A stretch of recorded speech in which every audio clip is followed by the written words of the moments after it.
پہلی بات یہ کہ والدین کو یہ پتہ ہونا چاہیے کہ ہم نے کس کس اینگل پہ تربیت کرنی ہے. ان کی ایمانی تربیت کرنی ہے, ان کی اخلاقی تربیت کرنی ہے, ان کی معاشرتی تربیت کرنی ہے, ان کی جذباتی تربیت کرنی ہے, ان کی معاشی تربیت بھی کرنی ہے اور جنسی تربیت بھی کرنی ہے. مطلب کوئی اینگل ایسا نہیں ہے جس کو والدین کو سیکھنے کی ضرورت نہ ہو. اب دیکھیں, ایمانی تربیت کرنے کے لیے سب سے پہلے تو والدین کو یہ دیکھنا ہے کہ ان کی اپنی ایمانی تربیت ہے.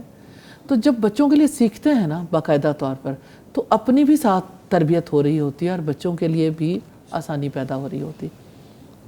اور اسی طرح سے جیسے اخلاقی تربیت ہے, تو وہ جیسے بچوں کی ایک بڑی مشہور نظم ہے, ہم سے تو کہتے ہیں جھوٹ نہیں بولو اور خود, اور بیل ہوتی ہے اور بچہ جو ہے وہ اس کو پیرنٹس کہتے ہیں کہہ دو کہ ماں باپ نہیں ہیں. تو بچے کے ذہن میں کیا جاتا ہے کہ جھوٹ کو کس طرح سے پذیرائی حاصل ہے اور جھوٹ بول کے کیسے بچہ بچ سکتا ہے. تو اخلاقی تربیت یہ وہ ایک دن کا معاملہ نہیں, بہت صبر آزما مرحلہ ہے. اور اسی طرح جذباتی تربیت, اس معاملے میں عام طور پر پیرنٹس ناکام ہو جاتے ہیں کیونکہ یہ ایک مشکل مرحلہ ہے. اس کو بہت زیادہ سیکھنے کی ضرورت ہوتی ہے کیونکہ ایموشنلی کچھ بچے ایسے ہوتے ہیں کہ جو یعنی بعض اوقات ان کی ڈائٹ اچھی نہیں ہوتی, بعض اوقات یعنی ارد گرد کے ماحول سے ایسا سلسلہ ہو جاتا ہے جس کی وجہ سے کچھ بچے روتے ہی رہتے ہیں. کچھ بچے ایسے ہوتے ہیں کہ جو غصہ کرتے رہتے ہیں. کچھ بچے ایسے ہوتے ہیں جو یعنی نا امید سے رہتے ہیں, پریشان رہتے ہیں, ان میں اتنا کانفیڈنس نہیں ہوتا.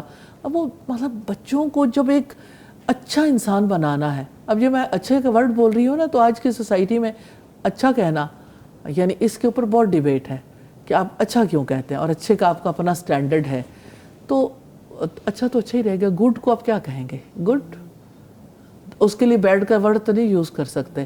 لیکن بہرحال بات یہ ہے کہ جب آپ نے بچے کو اچھا صالح انسان بنانا ہے تو اس کے لیے یعنی اس کی سوچوں کو صالح بنانے کے لیے اس کی زبان سے نکلنے والے الفاظ پر اس کی سوچ لگانے کے لیے کہ بولنا چاہیے یا نہیں بولنا چاہیے, اور پھر اس کا عمل اس کو درست بنانے کے لیے ان اینگلز پر تربیت ضروری ہے, پیرنٹنگ ضرور سیکھنی چاہیے. نمبر 1. نمبر 2 یہ ہے کہ بچے جن ڈاؤٹس میں جاتے ہیں اور جس طرح کی ڈیزائرز ان کے اندر اراؤز ہوتی ہیں, ماں باپ کا صرف یہ کام نہیں کہ بچے ادھر سے فرمائش کریں آپ پوری کر دو. مجھے اچھی طرح سے یاد ہے, بہت پرانی بات ہے, کسی والد نے اپنے والد سے کہا کہ آپ لوگوں نے ہماری خواہشات پوری نہیں کی, میں اپنے بچے کی ہر خواہش پوری کروں گا تو اس کے اندر پھر کوئی یعنی خرابی نہیں آئے گی. تو اس کے والد نے ہنستے ہوئے کہا کہ آپ جس بھی خواہش کو پورا کر لو. ایک بادشاہ تھا کہ اس نے اپنے بچے کی ہر خواہش پوری کی. وہ ایک دن ہاتھی پہ سوار ہو کے جب نکلا تو بچے نے کہا کہ اس ہاتھی کو جو ہے نا وہ لوٹے میں ڈال دو. تو ظاہر ہے کہ بچوں کی خواہشات تو اس نوعیت کی ہوتی ہیں. کتنے ماں باپ ہیں جو کہتے ہیں ہر وقت بچے کو آن لائن چیزیں منگا کے دیتے رہو تو بچے جو ہیں وہ راضی رہیں گے. کچھ ماں باپ یہ کہتے ہیں کہ بچے چاہتے ہیں ڈیلیوریاں کرائیں, کھانا اچھا کھائیں, ہر وقت انہیں اچھے کھانے کھلاتے رہیں. تو آپ انہیں حیوانی تربیت تو آپ کر رہے ہیں. بائیولوجیکلی آپ ان کو یعنی اچھا کھانا وہ نہیں ہوتا جو صرف زبان کو اچھا لگے. اچھے کھانے کا سٹینڈرڈ یہ ہے کہ اس کا جسم پر بھی اچھا ایفیکٹ ہو. اسی لیے حلال اور طیب کھانا اور حرام سے بچنا ضروری ہے. اور اسی طرح سے پھر یہ کہ ایسا ہو, آرگینک ہو, ایسی چیزیں ہوں جو اس کی صحت کے لیے بہتر ہوں. تو اگر آپ بچے کی ڈیزائرز کے پیچھے بھاگیں گے تو بچے کو ایک خواہش پرست انسان بنا رہے ہیں نا. تو کہاں پہ ڈاؤٹس اور ڈیزائرز کو کس طرح آپ نے ایڈریس کرنا ہے, تو آپ ایڈریس کرنا سیکھیں گے تو آپ بچوں کو بھی سکھائیں گے انشاءاللہ تعالی. اور اسی طرح سے جیسے جو دور کے چیلنجز ہیں جو آج کے بچے کو فیس کرنے پڑ رہے ہیں, چھوٹے بچے کو بھی یعنی ابھی مجھے پچھلے دنوں میں ایک یعنی مشہور پوڈ کاسٹ ہے جس میں ایک خاتون جو ہے وہ ایڈریس کر رہی تھیں کہ یہ جو کسی کو انہوں نے لیا ہوا تھا لائن پہ اور بات ہو رہی تھی کہ یہ جو آپ کہتے ہیں کہ جینڈر جو ہے وہ ہم ڈیسائیڈ نہیں کریں گے, جینڈر تو بچہ خود ڈیسائیڈ کرے گا. اور ہم اپنے بچے کو جو ہمارا بچہ پیدا ہوا ہم نے اس کا جینڈر ڈسکلوز نہیں کیا, ہمیں پہلے 2 بچوں پہ غلطی کی لیکن اب ہم نے ڈسکلوز نہیں کیا سوائے ارد گرد کے چند افراد کے جو انوالو ہیں فیملی کے. تو ہم یہ چاہتے ہیں کہ جینڈر کا تعین وہ خود کرے. تو وہ کہہ رہی تھی ان سے کہ دیکھیں جینڈر کا تعین آپ نے کیا کرنا ہے یا بچے نے کیا کرنا ہے, وہ تو اس دن ہو جاتا ہے جس دن یعنی بچہ کنسیو کرتی ہے ماں, اسی وقت سے جو ہے وہ اس کی لائن تو طے ہو جاتی کہ وہ میل ہوگا یا فیمیل.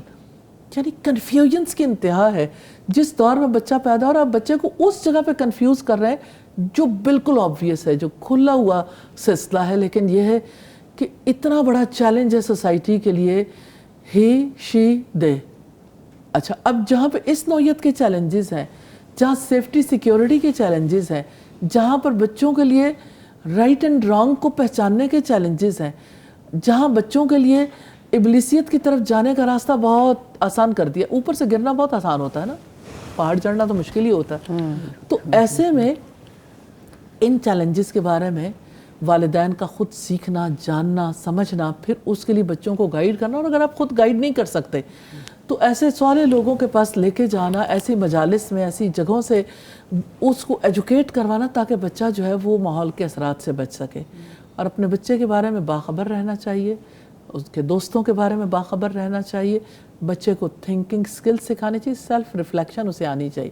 اسے پتہ ہونا چاہیے میں کون ہوں, کہاں سے آیا ہوں, میں نے جانا کہاں ہے, میری زندگی کا مقصد کیا ہے. اور یہ ہے کہ اسے سوسائٹی میں, ماحول میں رہنے کے لیے ایڈجسٹمنٹ سکھانی چاہیے. موٹی موٹی باتیں تو یہی ہیں. ان کے اوپر کام کرنا بہت طویل ہے اور لمبے عرصے کا صبر آزما سلسلہ ہے اور سیکھنے کی ضرورت ہے.